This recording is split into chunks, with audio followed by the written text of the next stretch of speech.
Ang Japan ay ang isa sa pinakamagandang bansa sa Asya. Isa rin ito sa pinakamagandang bansa na maaring pagtrabahuan ng legal ng mga OFW dahil maganda ang pasahod, mababait ang mga employers, at bukod sa lahat ay napakaligtas na bansa. Good news sa lahat ng aking mga followers na gustong magtrabaho sa Japan. Hiring po ngayon ang Japan ng mga housekeepers or cleaners 27 to 40 years old. Saan at paano ba mag-apply? Mag-apply po kayo directly sa recruitment agency na ito. Magsaysay Global Services. Isa po itong napakagandang recruitment agency sa Pilipinas. Paano at saan ba tayo magpasa ng ating resume?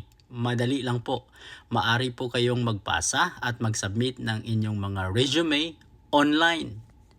At ilalagay ko po yung link dyan sa baba upang kayo ay makapag-apply ng direkta sa recruitment agency. At ito po ang link na maaari ninyong sundan kung gusto ninyong mag-apply online. At maaari din po ninyo silang bisitahin sa kanilang opisina sa Manila. Ito po ang kanilang address. Maraming salamat po. Paki-like at paki-subscribe sa ating channel.